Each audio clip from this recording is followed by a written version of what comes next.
इस फिल्म की कहानी बी नाम की एक बेबी सिटर के ऊपर है जो एक 12 साल के बच्चे के साथ गपागप करती है। इसके बाद उन दोनों के साथ आगे क्या होता है ये हम आज की इस एक्सप्लेनेशन में देखने वाले हैं। हेलो दोस्तों, आज मैं जिस फिल्म को एक्सप्लेन करने वाला हूँ उसका नाम है द बेबी सिटर और ये फिल्म 2017 में रिलीज हुई थी। फिल्म की शुरुआत में हम 12 साल के कोल को देखते हैं जो बहुत ही डरपोक बच्चा होता है। कोल को इंजेक्शन, स्पाइडर और ऐसी छोटी छोटी चीज़ों से बहुत डर लगता था जिससे यूजुअली लोग नहीं डरते और इसी वजह से कोल को स्कूल के बाकी बच्चे भी बहुत बुली करते थे। कोल के मॉम और डैड के बीच रिलेशनशिप अच्छी नहीं चल रही थी, इसलिए वो अपनी शादी को बचाने के लिए और अक्सर छुट्टियां मनाने के लिए होटल्स में जाकर अपना टाइम स्पेंड किया करते थे। इन छुट्टियों के दौरान कोल अकेला पड़ जाता था, इसलिए कोल के पेरेंट्स ने उसके लिए एक बेबी सिटर को ढूंढ रखा था जिसका नाम बी था। बी कोल की काफी टाइम से बेबी सिटिंग कर रही थी, इसलिए बी और कोल काफी अच्छे दोस्त बन गए थे। बी के अलावा कोल की एक बेस्ट फ्रेंड भी होती है जिसका नाम मेलेनी होता है और मेलेनी कोल के पड़ोस में रहती है। अब एक दिन ऐसे ही कोल के पेरेंट्स छुट्टियां मनाने और गपागप करने के लिए आउट ऑफ टाउन जा रहे थे और बी को कोल का ध्यान रखने के लिए बोला गया था। स्कूल में मेलेनी कोल को बताती है कि बेबी सीटर्स बच्चों के सो जाने के बाद अपने बॉयफ्रेंड्स को घर पे बुलाती हैं और उनके साथ गपागप करती है।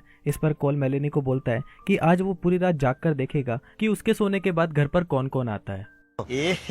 रहा नहीं जाता, तड़प ही ऐसी है ना।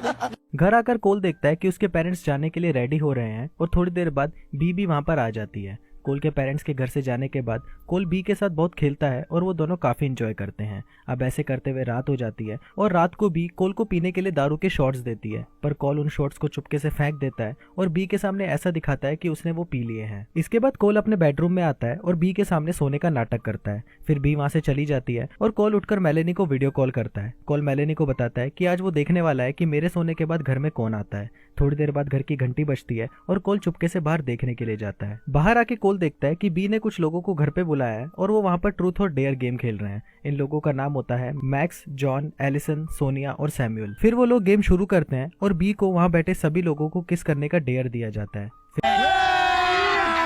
अभी मजा आएगा ना भिड़ो। फिर भी वहां बैठे सभी लोगों के पास एक एक करके आती है और उन सभी को किस करने लगती है। लास्ट में जब बी सैमुअल के पास जाती है तो सैमुअल ये सब देखकर थोड़ा घबरा जाता है, पर बी सैमुअल को किस करती है और उसे कंफर्टेबल फील करवाती है। किस करने के दौरान अचानक बी अपने पॉकेट में से 2 चाकू निकालती है और उसे सैमुअल के सर में घुसा देती है और वहां बैठे सारे लोग सैमुअल के सर से निकलने वाले खून को एक कप में इकट्ठा करने लगते हैं। फिर बी एक पुरानी किताब निकालती है और उसे ये डेविल्स बाइबल बताती है। बी बताती है कि पूरी दुनिया में सिर्फ यही आखिरी किताब बची है और इस किताब को पढ़ते वक्त उस पर बलि दिए गए इंसान का खून लगाना होगा और ऐसा करने से इस कमरे में जो भी लोग बैठे हैं उन सभी की इच्छाएं पूरी हो जाएगी। पर इस काम को पूरा करने के लिए उनको एक मासूम बच्चे का खून भी चाहिए और वो मासूम बच्चा और कोई नहीं बल्कि कोल ही होने वाला था। अब कोल ये सब चीजें देख रहा होता है और ये सब देखकर कोल बहुत ज्यादा डर जाता है। फिर कोल वहां से भागकर अपने कमरे में जाता है और अपने फोन से पुलिस को फोन करके सब कुछ बता देता है। इसके बाद कोल खिड़की के पास आता है और वहां से नीचे देखता है। दरअसल कोल वहां से भागने का सोच रहा था और वहां से निकलने के लिए कोल अपने कपड़ों को बांधकर एक रस्सी बना लेता है, पर अचानक कोल को बी के आने की आवाज सुनाई देती है और कोल वापस अपने बेड पर जाकर सोने का नाटक करता है। फिर बी और उसके बाकी दोस्त कोल के कमरे में आते हैं और एक इंजेक्शन लेकर कोल का खून निकालने लगते हैं। कोल को इंजेक्शन से बहुत डर लगता था, पर यहाँ पर कोल जैसे तैसे करके अपने आप को संभाल लेता है। फिर भी सबको बताती है कि उसने कोल के शॉट्स में नींद की दवा मिला दी थी जिससे वो 8 घंटों तक सोता रहे। फिर वो सभी लोग वहां से चले जाते हैं और उनके जाते ही कोल अपने बेड से उठता है और वहां से भागने के लिए खिड़की की तरफ जाता है, पर कोल के वहां से भागने से पहले ही बी वहां पर आ जाती है और कोल के खून निकलने की वजह से वो वहीं पर ही बेहोश हो जाता है। थोड़ी देर बाद जब कोल को होश आता है तो वो देखता है कि वो एक कुर्सी से बंधा हुआ है और उसके सामने सभी लोग खड़े हुए हैं। कोल सबको ऐसा दिखाता है कि उसे कुछ पता ही नहीं और वो बी से पूछने लगता है कि ये सब लोग कौन है और तुमने मेरा खून क्यों निकाला। अब बी को भी लगने लगता है कि कोल सच बोल रहा है और उसे सच में कुछ नहीं पता और बी कोल को बोलती है कि हमने तुम्हारा खून साइंस प्रोजेक्ट के लिए निकाला था। इस पर कोल बी को बोलता है कि अगर तुम्हें साइंस प्रोजेक्ट के लिए मेरा खून चाहिए था तो तुम मुझे ऐसे ही बोल देती, मैं तुम्हें खुद ही अपना खून निकाल के दे देता। अब कोल की बातों से बी को पूरा विश्वास हो जाता है कि कोल को कुछ नहीं पता और वो एलिसन को कोल को खोलने के लिए बोलती है। वो लोग कोल को खोलने ही वाले होते हैं कि वहां पर अचानक पुलिस आ जाती है और पुलिस को देखते ही बी समझ जाती है कि कोल ने ही पुलिस को बुलाया होगा। फिर पुलिस घर का दरवाजा तोड़कर अंदर आ जाती है और वहां पर मैक्स एक पुलिस वाले को मार डालता है। फिर बी दूसरे पुलिस वाले के पीछे आती है और वो उसे भी मार डालती है। अब इन सब में एक पुलिस वाले के हाथ से गोली चल जाती है और वो गोली जाकर सीधा एलिसन के संतरे पर लगती है और उसका एक संतरा पंचर हो जाता है। अब वो 2 पुलिस वाले तो मर चुके थे, पर उनकी वॉकी पर बाकी पुलिस वाले उनसे सिचुएशन के बारे में पूछ रहे थे और इनका रिप्लाई सिर्फ पुलिस कोर्ट्स में ही दिया जा सकता था और इन कोर्ट्स के बारे में सिर्फ कोल को ही पता था क्योंकि कोल हमेशा से एक पुलिस अफसर बनना चाहता था। फिर बी कोल से सही कोड के बारे में पूछती है और मैक्स उन कोड को बताकर पुलिस वालों को बताता है कि यहाँ पर सब कुछ ठीक है। इस सभी के दौरान कोल चुपचाप अपने हाथ पर बंधी हुई रस्सी को काट लेता है और अपने बेडरूम की तरफ भागता है। कोल को पकड़ने के लिए जॉन भी उसके पीछे भागता है और जॉन जैसे ही कोल के पास पहुंचता है तो कोल उसे धक्का देकर ग्रिल से नीचे फेंक देता है। जॉन जैसे ही नीचे आकर गिरता है उसकी गर्दन एक नुकीली ट्रॉफी पे घुस जाती है और वो वहीं टपक जाता है। फिर कोल अपने बेडरूम की खिड़की से घर से बाहर निकल जाता है और अपने घर के बेसमेंट में जाके छुप जाता है। बेसमेंट में बहुत सारी मकड़ियां होती है और कोल को मकड़ियों से बहुत डर लगता था, पर कोल इस बार अपने इस डर पर काबू पा लेता है। थोड़ी देर बाद सोनिया कोल को ढूंढते हुए उस बेसमेंट में आ जाती है और कोल सोनिया से बचने के लिए उस पर एक रॉकेट चला देता है।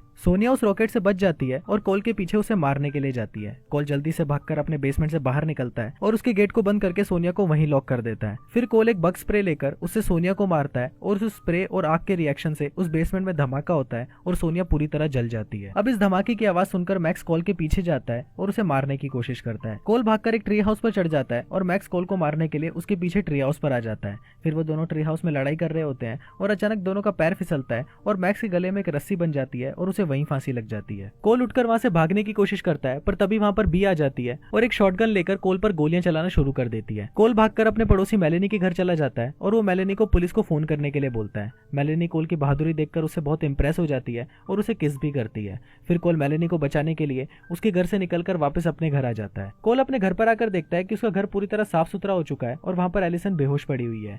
कोल एलिसन को चेक करने के लिए उसके पास जाता है तो तभी एलिसन अचानक होश में आ जाती है और कोल पर हमला करने लगती है। एलिसन जैसे ही कोल को मारने के लिए उसके पास आती है तभी वहां पर बी आ जाती है और अपनी शॉटगन से एलिसन का सिर उड़ा देती है।